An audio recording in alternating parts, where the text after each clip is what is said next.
Okay, wow, yeah. Microphone. I don't have to talk as loud. Okay, well, welcome. Thanks for getting up early.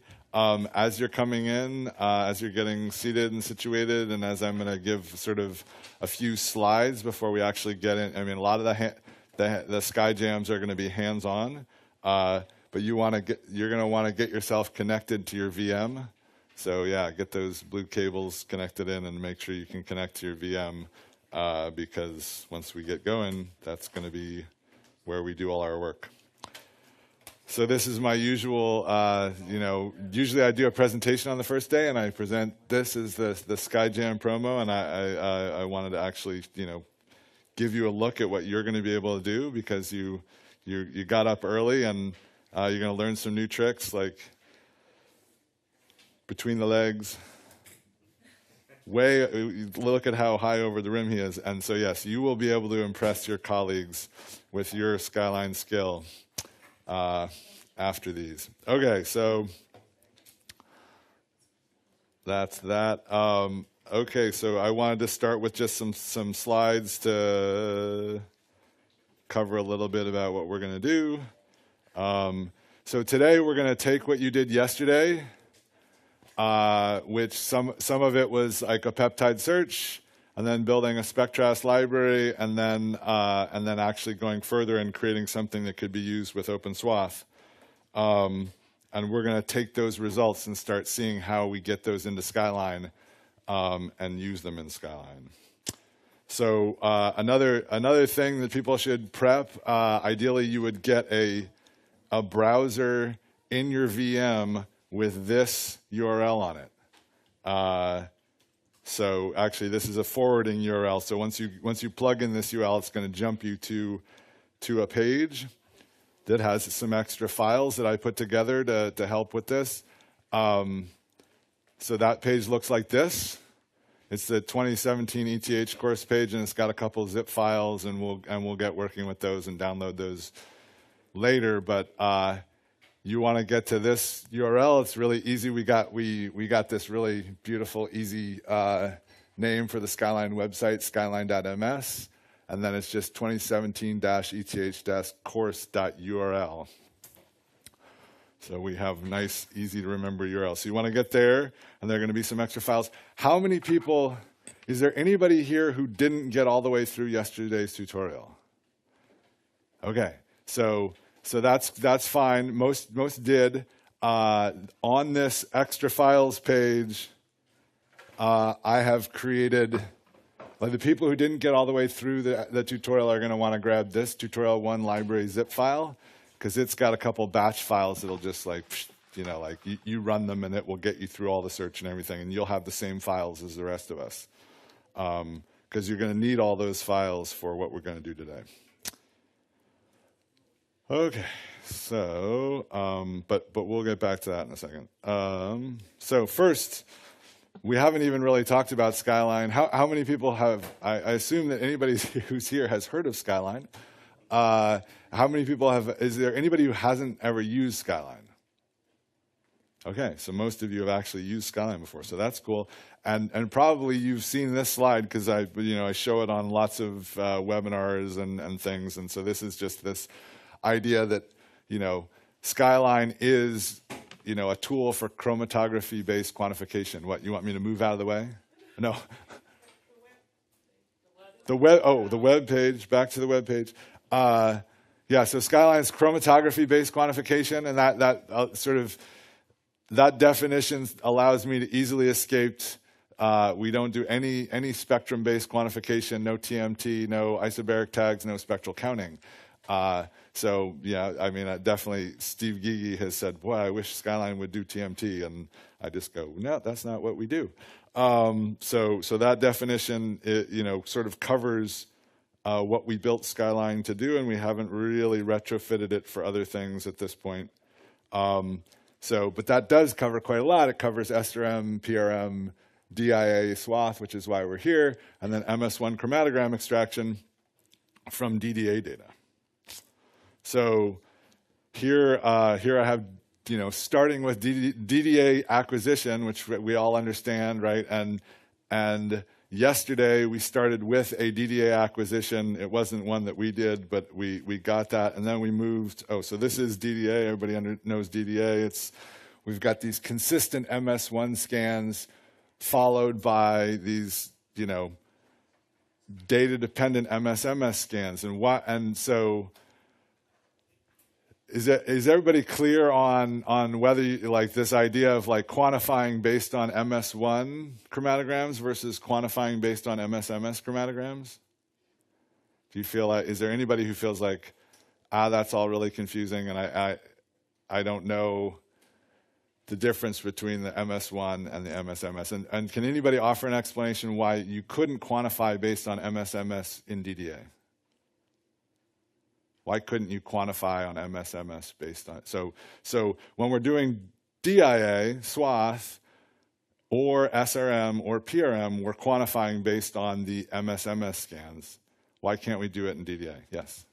You don't have MS-MS for all the time points. Yeah, we don't have a systematic collection of MS-MS, but what do we have a systematic collection of? We have a systematic collection of MS1, and that's why we quantify based on MS1. And I'll get back to that in a second. But first, what we typically do with DDA and what we did yesterday with DDA is spectrum matching.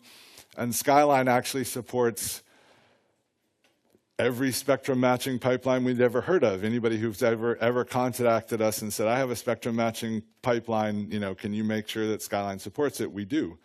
So that's led to over 20 pipelines. And one of the very first was this TPP PepXML MZXML, and that's the one you used yesterday. But certainly, I actually really love doing it with MaxQuant. That goes really smoothly, we just use the MS-MS text and Mascot. We've had some issues with Mascot, but it also works quite well. And then we get a lot of requests for Proteome Discover as well, and the protein pilot from SciEx, yes. So okay, so and then this is now zooming into what we did yesterday, right? This block of spectrum matching, you actually did this yesterday. You ran Comet, you ran Peptide Prophet, and Peptide Prophet, its job was to do posterior error probability estimation.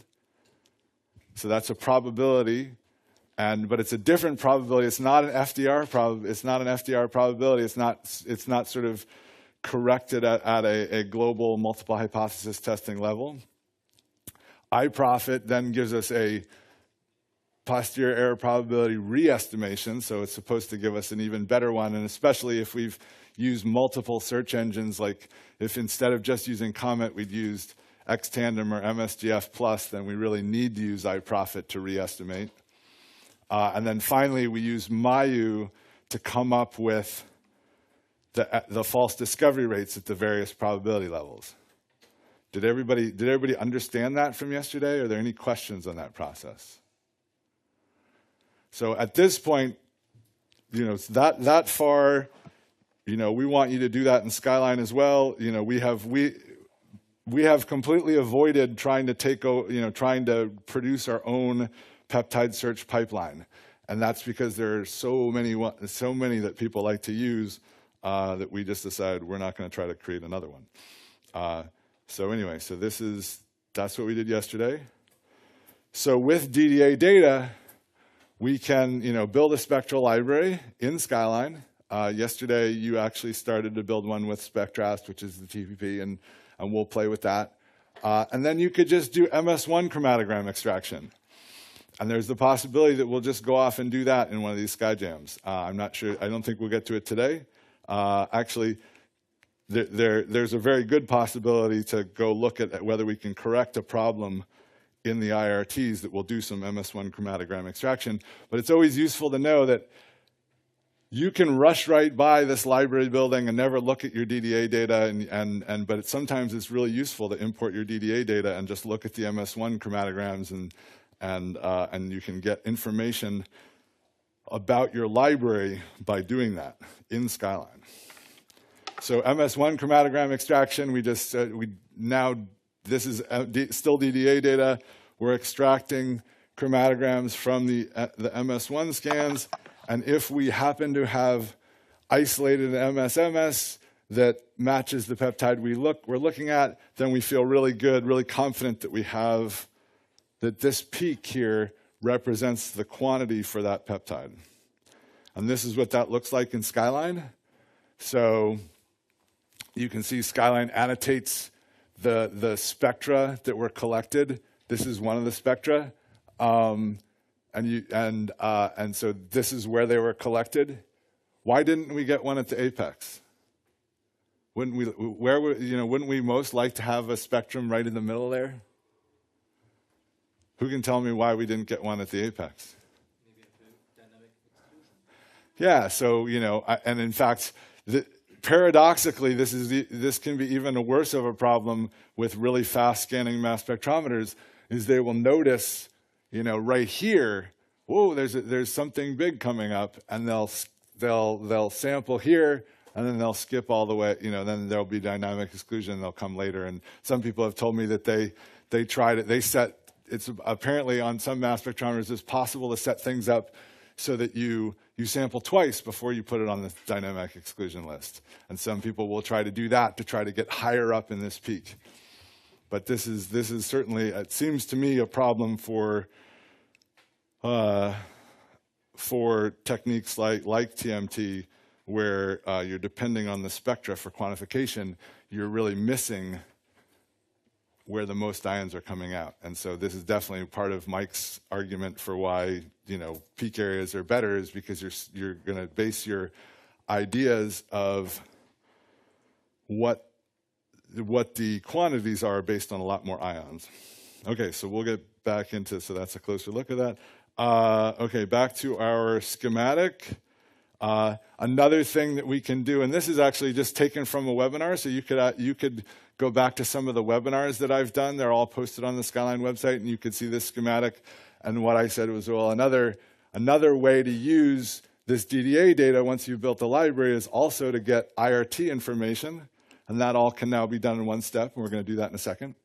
And then you can use that for product ion targeting, which is exactly what we're here to do. So this is the main line that we're here to do for DIA, and this is sort of an added benefit that is not covered in the main course, but hopefully we'll get a chance to look at it a little bit in the SkyJams.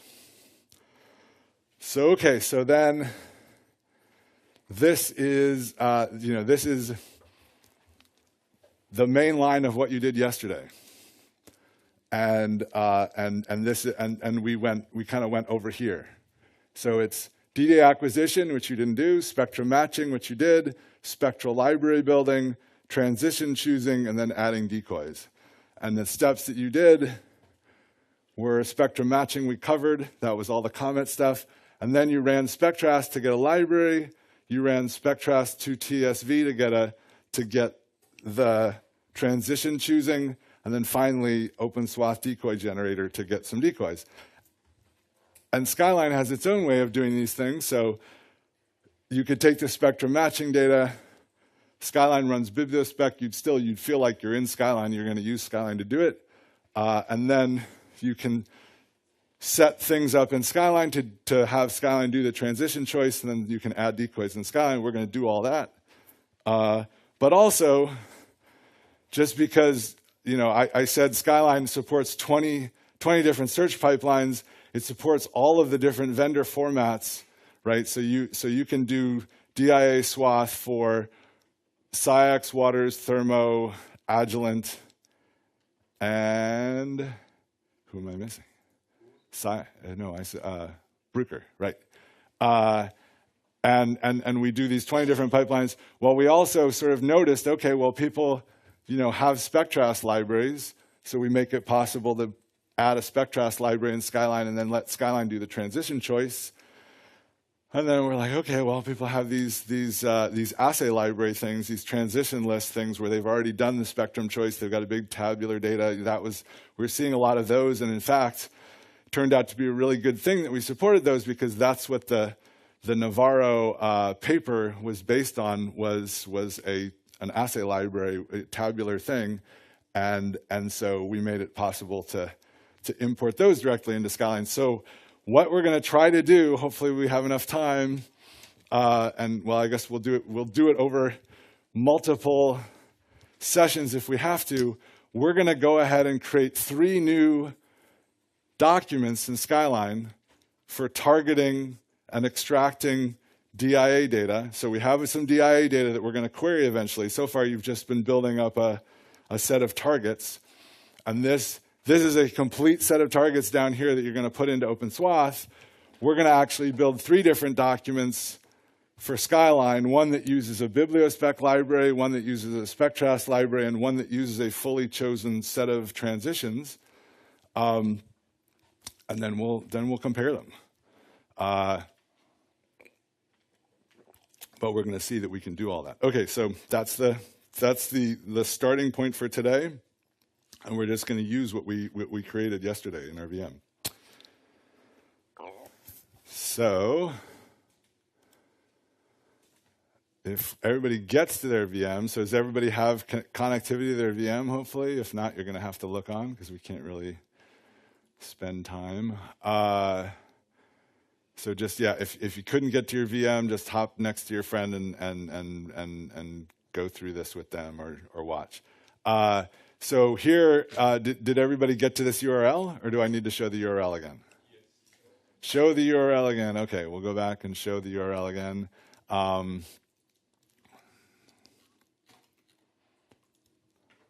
So this is skyline.ms 2017-ETH-course.url. And that should take you to that page that I was looking at.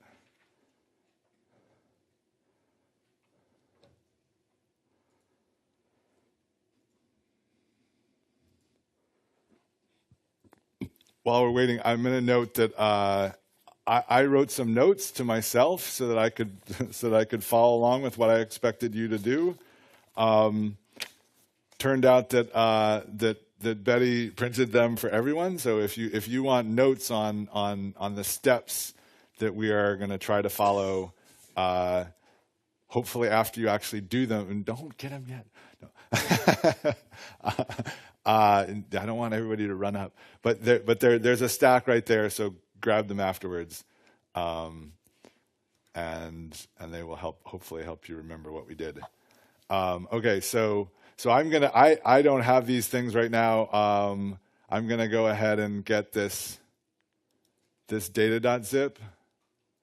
And if you haven't gotten to this page, when you get to this page, you want to grab data.zip, and then I click this download button. So I just check data.zip. And grab the download button. And if I am in this Microsoft browser, I guess this is IE, it asks me, do I want to open or save it? And I want to save it. And then click, and it comes down very quickly. There's not very much in this thing. And then I'm going to click open folder. And there's my data.zip. I'm also going to go ahead and get the tutorial1.zip file. Most of you doesn't seem like you need this, but I'm going to go ahead and download it. This has a quick shortcut to get to having all the files that everybody else has. So if you don't have all the files, you definitely want this. And then again, I will save and open folder. And so that should leave me with 2 zip files in my downloads folder, data.zip and tutorial1 library.zip. And then I'm going to kind of wait till everybody gets there. The URL again, okay. Let's see, is there a way that I can, yeah, I guess I'll just go back to here. So here it is.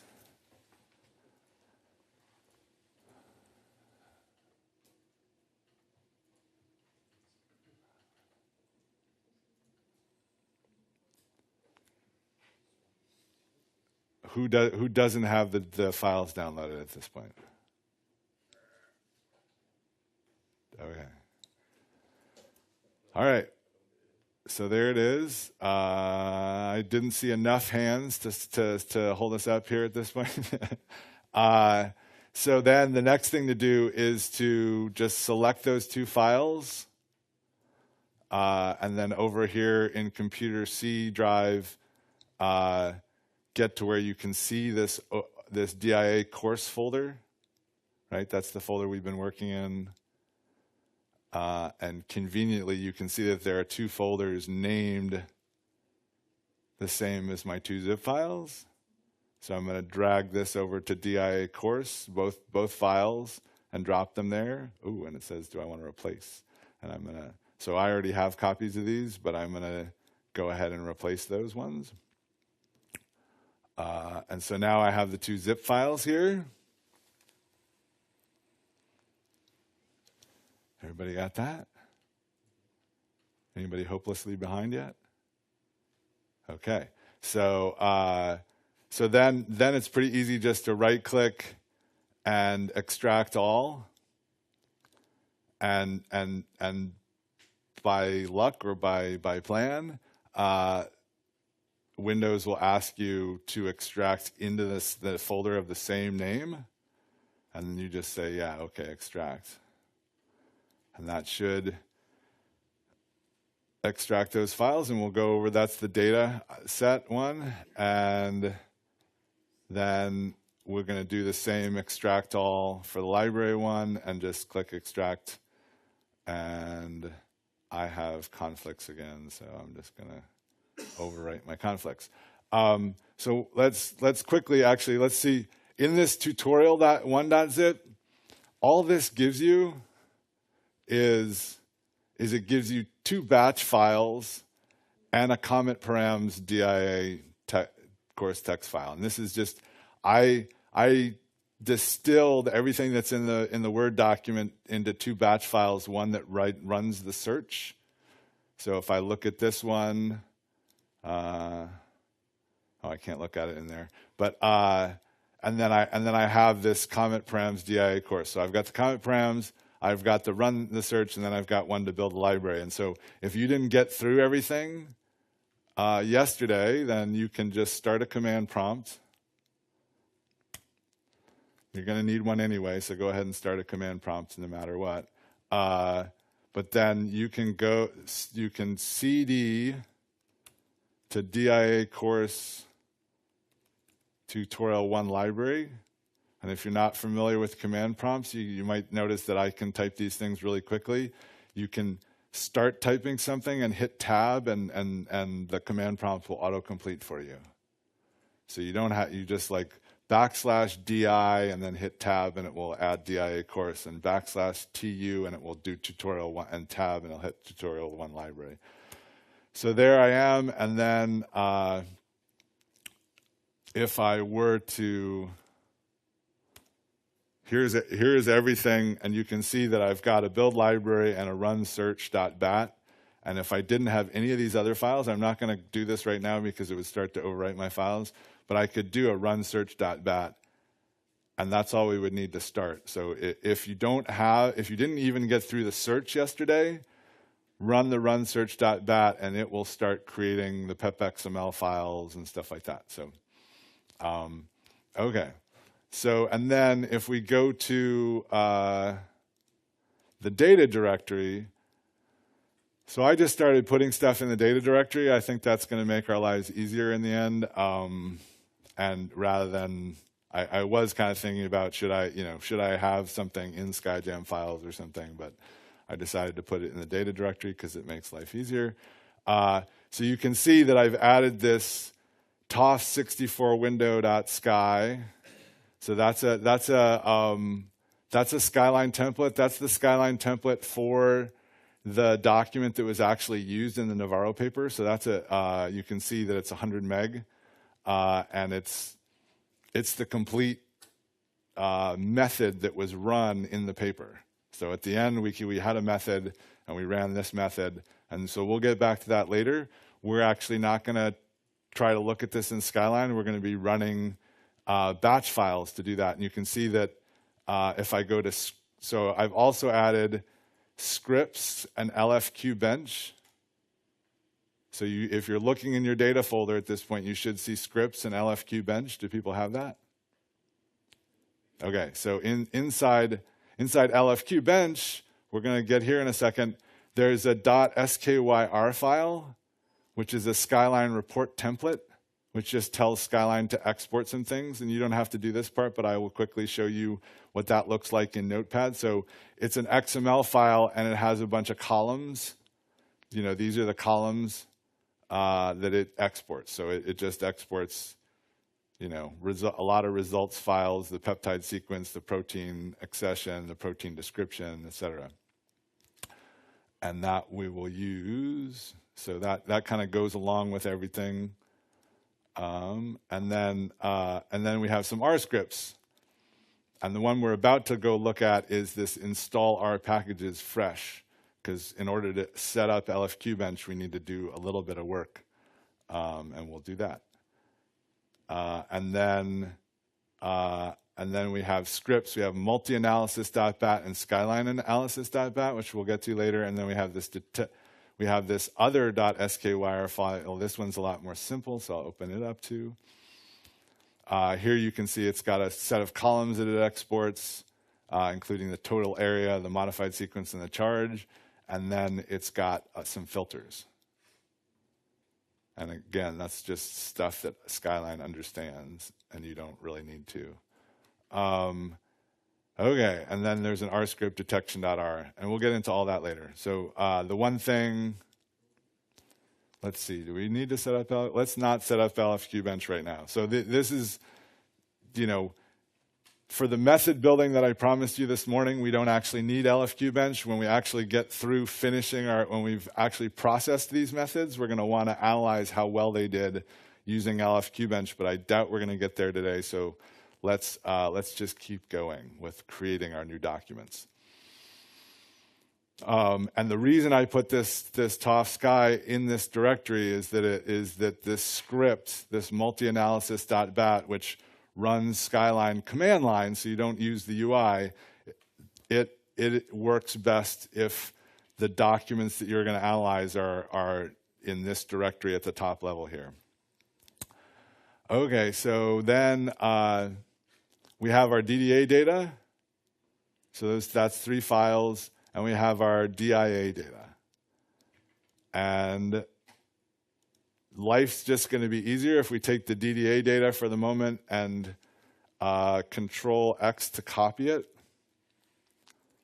And we're going to drop it in the tutorial 1 library folder, because Skyline's going to need to find it, and it has a hard time finding it over there for some reason. So we just want it to be in the same directory as these pep.xml files. So once you've done Control X to copy, you can do Control V to paste into this library 1 folder, and then you should have mzxml, pep.xml, mzxml, pep.xml, and so they should be interleaved. So that's one reason I like the MaxQuant output, is because everything's all in one file. But yeah, so you can't build a library out of the pep.xml unless it does not copy the spectra.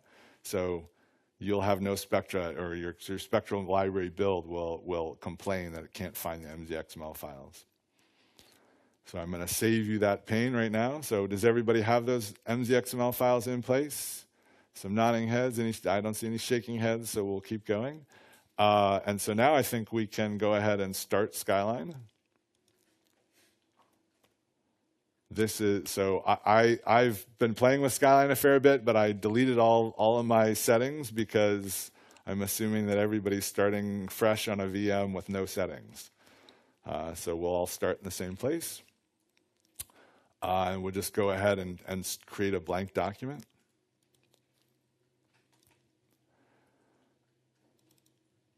And there it is, empty. Yeah.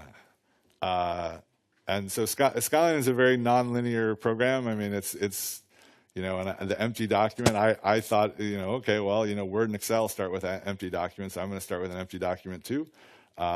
This really, has caught some people by surprise. Like, now what do I do? So we did what we just went past, and you can skip back to it, is file start. we created this whole set of wizards, and you can, and there's a tab for the tutorials. You can just start up the tutorials from here. So we tried to give some early ways of getting started. We're not going to use any of them today, so that's why we click Bank Document. I frequently use either the recent list here or the open file to get into Skyline. So even though we added this way to turn off showing the start page and go directly to Skyline, I frequently just leave the start page up because I find it useful.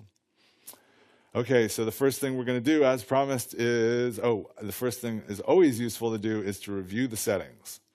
So we're going to build a library, but that's going to be the second thing we do, because the first thing we do is going to be to review the settings. So the most important settings are these peptide settings and transition settings. And then I'm going to say, actually, integrate all. A number of the wizards, if you take the wizards through, they will just turn on integrate all. And for our use, integrate all is definitely what we want, because we're going to be doing quantitative assessment of the data very quickly. And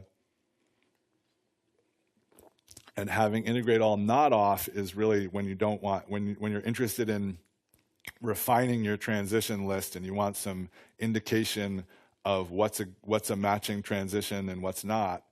But if you're going to be doing quantitative analysis, you always want to have integrate all on. So let's go ahead and click on that.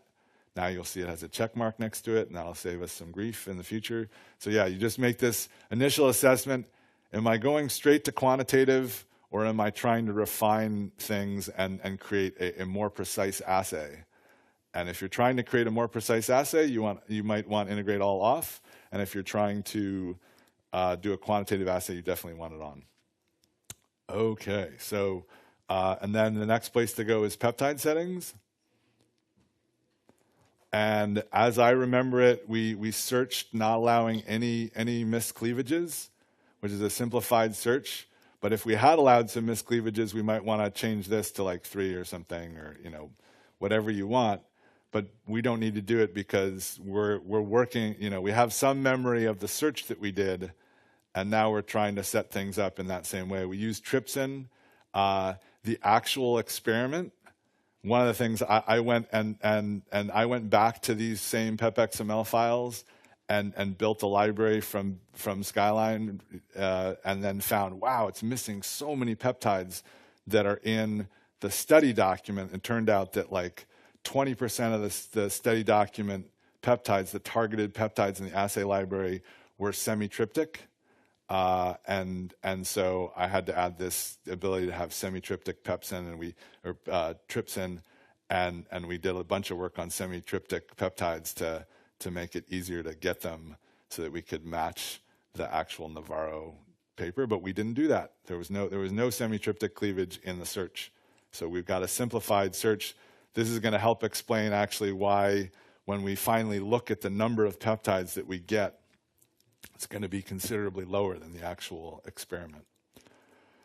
Retention time prediction, we're not going to do any of that right now. Obviously, drift time predictors for ion mobility, so that's not applicable.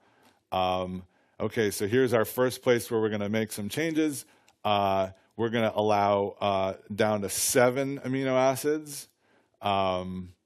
Definitely, I've heard quite conclusively from most people interested that 6 doesn't make any sense to accept a peptide with less than 6 amino acids, and the default in Skyline is 8. We're also going to allow all the way up to 36 amino acids for a really long peptide. I don't know if we have any of those.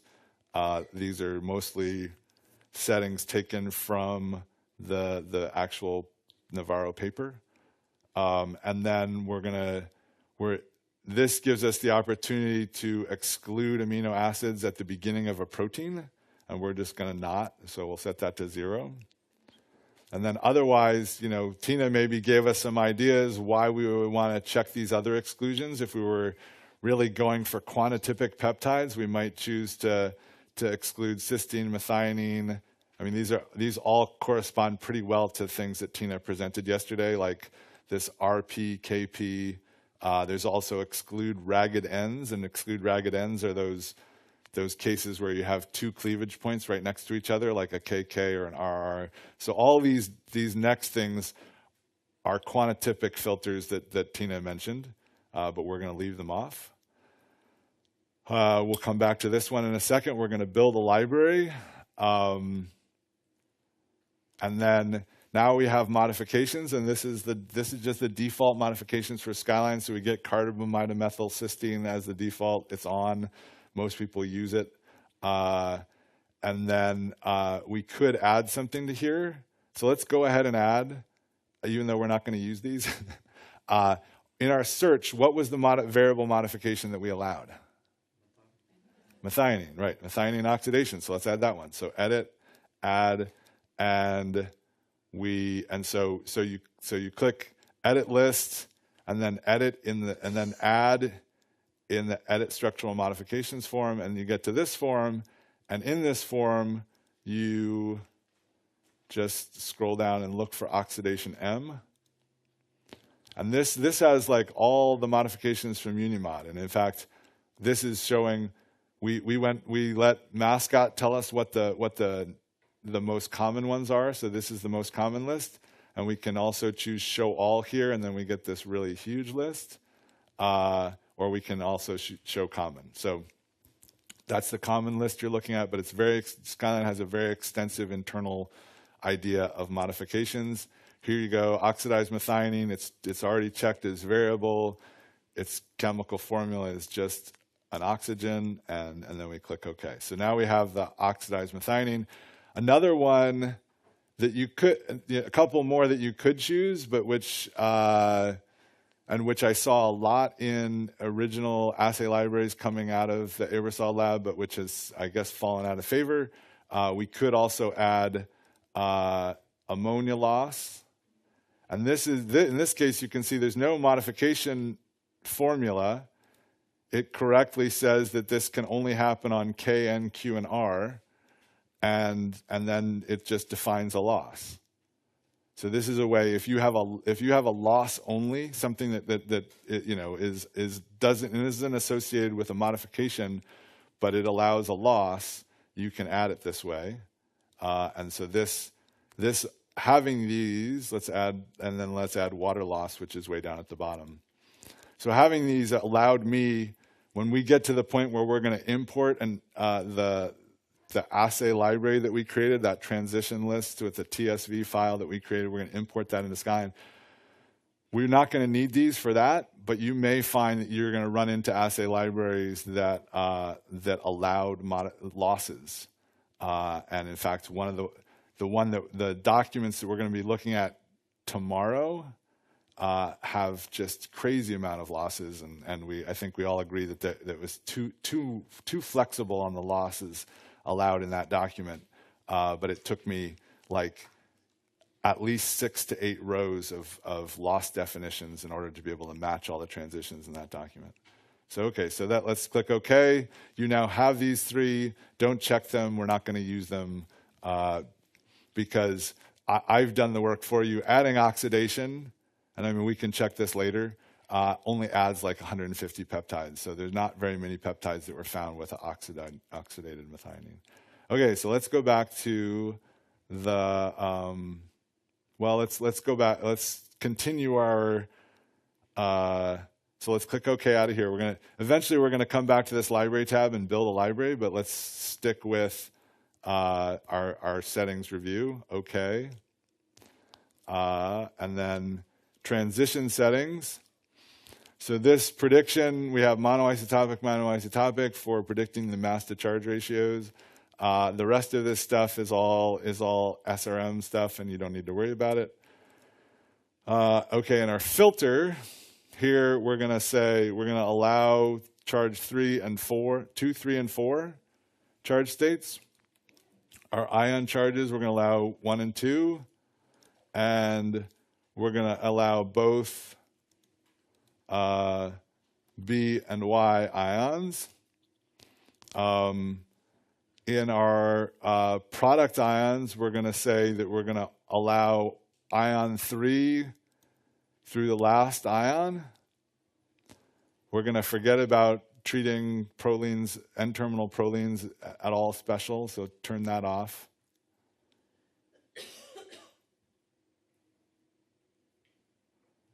And actually, I got ahead of myself. That's a good place to leave that form. Let's go to full scan, which is where we define what our extraction settings are going to be. So we're going to be doing. We're going to forget about MS1 extraction. We're not going to do it, although we could, and it might be informative. But for this tutorial, we're going to not worry about it. And we're going to click DIA, centroided, and just to be compatible with the tutorial you're going to do later today, we're going to use 20 ppm mass accuracy, although I'm going to show you some statistics later that call into question whether that's the best value to use. And then we're going to define there is a SWATH variable window 64, but I'm not at all positive that it's the same as what was used in this experiment. So we're going to define our own by clicking add. And then we're going to do pre-specified isolation windows. Is everybody with me? Yeah? Okay. So recently, because I was so tired of having people provide me with files, like the ones that are in this tutorial, and never being totally sure that what they said their isolation scheme was exactly what they actually measured, I recently added the ability you can click this import button, and now we could go find a file and get the isolation scheme out of it. Unfortunately, when we convert to MZXML, it strips the isolation scheme information out of the file. If we had a WIF file, we could just point at the WIF file and that would give us the isolation scheme, but we don't.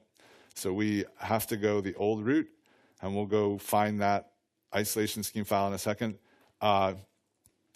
And we're going to also say that we want a margin.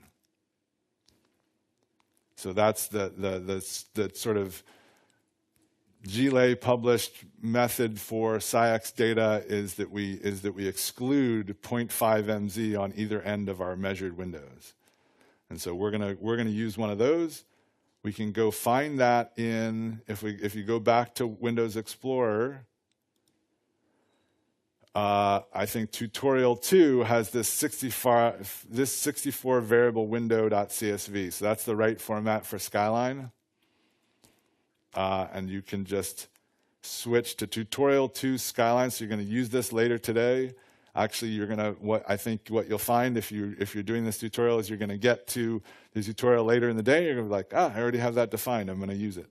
And you won't have to do this again.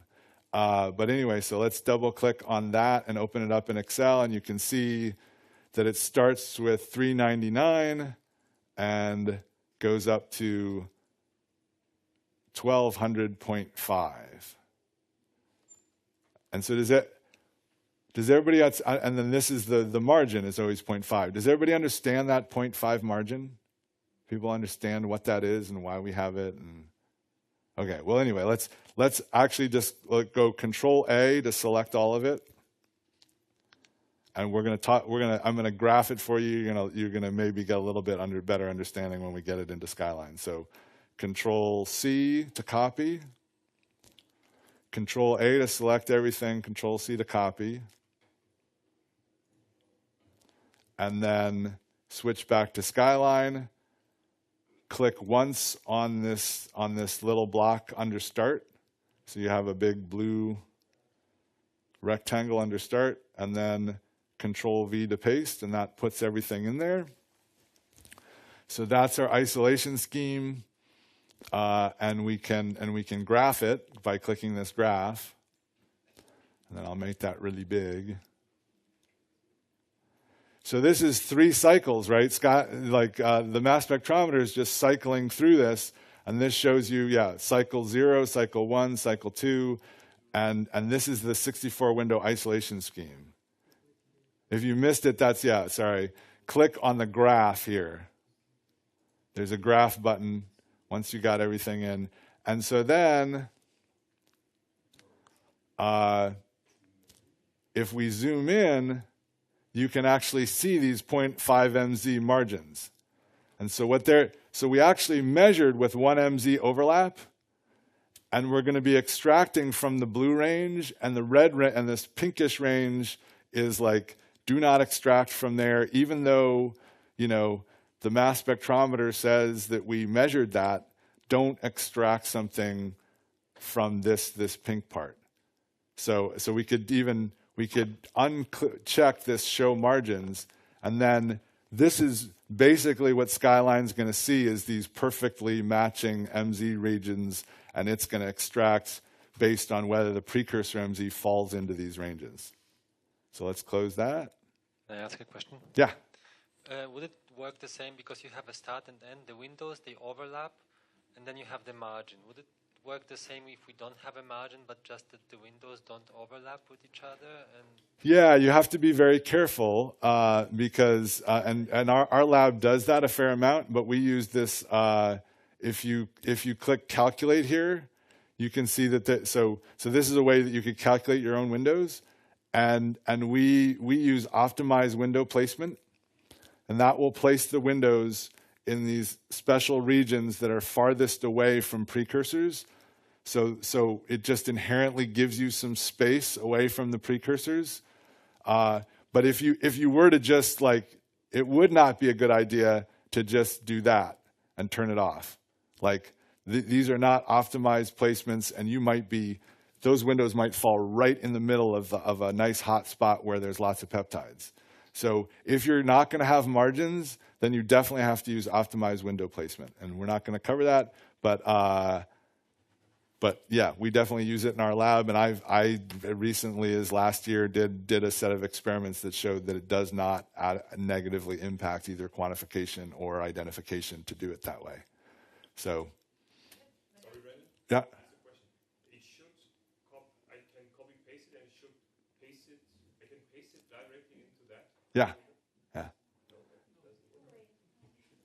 So there's, I guess there's potential. So what happens? Let's see. It doesn't paste it. Do you have it? So do you have that one selected? Did you click on that? So copy. Okay. Switch. And here, so either like this. Okay. It says there. Line 2, isolation window margins cover. So we have the same problem. Yeah, seems to. Line 2, isolation. Oops.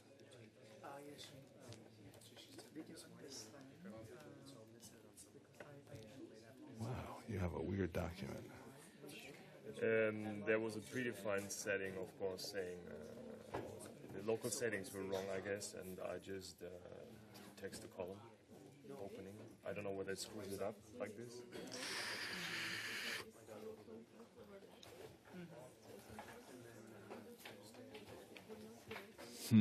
Okay, well,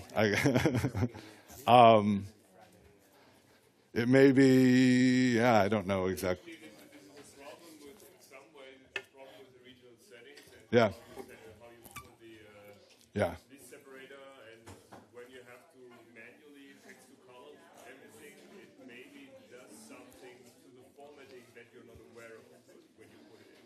Yeah. Okay. Well, I'll look at that. We don't have time to go over it right now, so let's keep going because I'd like to get to where we actually build a library, and we only have 10 minutes left. So I'm going to name this. I'll come look at that with you in a bit. So I'm going to name this. I don't know.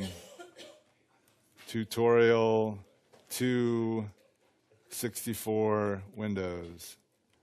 Okay, so click OK. Okay, so we have that. We're going to be doing extraction from based on our predicted RT. So we're going to have an IRT, and we're going to do extraction based on predicted RT. So select that. And then I think these settings are now complete. So let's quickly go back to the filter, and you can see that because we chose DIA, there's now an option that says use DIA precursor window for exclusion. So that's just saying we're not going to pick any ions in the DIA precursor exclusion window, which is something that which was implemented by Hannes Rost, who also implemented Open SWATH, and something that I heard from the Eberswald lab that they like to have.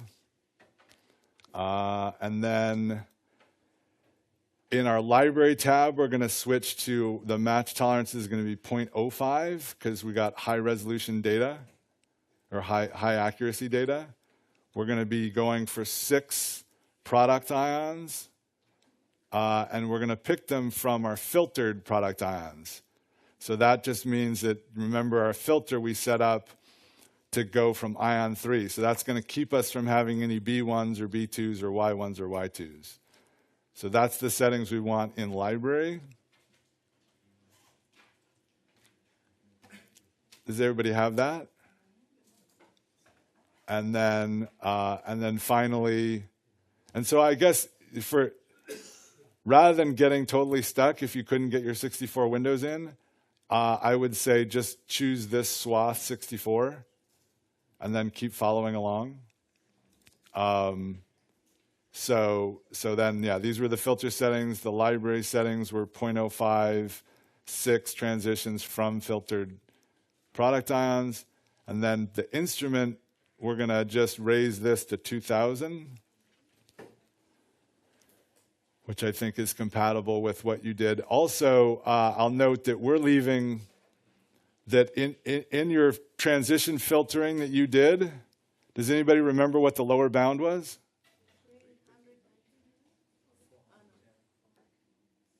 I think it was 350. So there's a point yesterday when you were doing your TSV generation, your Spectras to TSV, where you had to enter 350 to something, and that is to serve the same purpose as this filtering from ion 3 to last ion. It's just basically saying I don't want the really small ions. It's a little bit more restrictive than the filter we have, but yeah. So that's. So we're gonna go with a low filter. We're already throwing out Y1s and Y2s and B1s and B2s, so we're not going to use this. We could also say 350 here, and that might end up being a little bit more like what you did yesterday. Okay, click OK. So that's it for the settings. And now we're going to go to settings, peptide settings, and library, and click build. And this build, we're going to call this, I don't know, DIA course. So, and then we need to tell it where we're going to put this DIA course.blib, so you can see it's given us this output path. But we haven't told it yet where we're going to put it. And I'm going to suggest that life is going to be most interesting and easy if we put it in this data folder. So, and it's probably, yeah, okay, so that's fine. So click save there. So now we have the full path to DIA course, DIA data, and then DIA course.blib. We can go ahead. We're going to keep the redundant library. What's our score cutoff going to be? No. It's 9.7. Blah blah blah. It's whatever we came up with. I have it here in a second. Does somebody have it? Can somebody holler it out to us? 973522. Yeah, 973522. Okay. So 973522. So that's the cutoff that's going to give us 1% FDR. That's what Mayu told us, right? So we are not going to include ambiguous matches. Does anybody know what an ambiguous match is?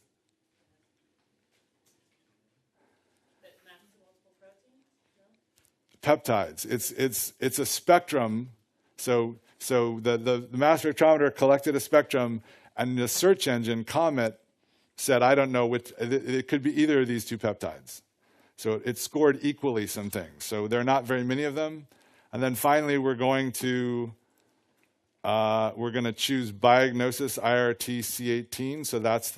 So somebody mentioned that in Skyline we have all of the standards. So just as we're implementing all of the search pipelines, we've implemented all known IRT standards, and we've actually calibrated them all to this IRT C18, which is the default for diagnosis. So they're all calibrated to the same scale, just like Ben was saying we would like to do.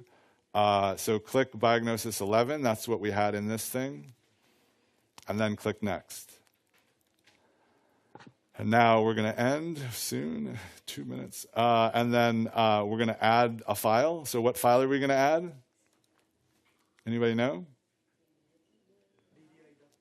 Well, it's going to be in our library folder. Now Skyline shows me the choice of 5 different pep.xml files. Do I want to choose all of them?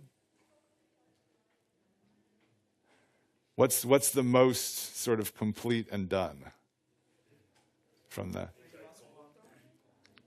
It's this one, right? So these 3 these are just comment results with they don't have a probability. So if we tried to use a probability cutoff on these, it would just go like, I don't know, you don't have a probability. Then this interact comment pep.xml, that's with peptide profit probabilities. And then this iProfit pep.xml actually has the interprofit probabilities that MyU scored and that our cutoff is based on. So we want that one, and that's the only one we need to add. So select it and click open. When you're done like this, you click finish. And you can see that we have a new library. It's checked. You can see that Skyline has started to build it. Right now it's looking at the first MZXML file. This goes pretty quickly. And yeah, we'll have a built library in just a second. We can take a quick look at it. You can go ahead and OK this dialog. The settings are fine now. On my machine, Skyline is now, it has gotten through. So it builds a redundant library and then a non-redundant library, which is sort of like the consensus library you built yesterday. And then here are some, it says, look, there were some peptides that were redundant. We just go, OK, that's fine. And now it tells us, hey, I did the IRT calibration, and I got an R of 0.999.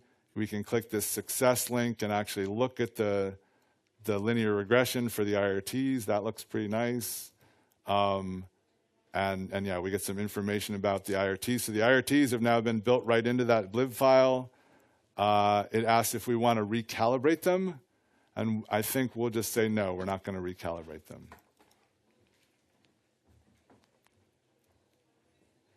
So now it's adding the IRTs to the library. It tells me that now it says, do you want to add a retention time predictor with a 10-minute window? And we'll go yes. And we're finally through all that. And I promise that we'll just quickly view spectral libraries, and you can see here's the spectral library. You can see that there are 13,000 total precursors in here. You can click this ... button and see that it came from these 3 files and how many were matched in each one and which is the best spectrum. And that's where we're going to leave the SkyJam today. We left plenty to do tomorrow, so I hope you guys show up again early tomorrow. So we're just going to pause there, and we'll get to finishing this document tomorrow.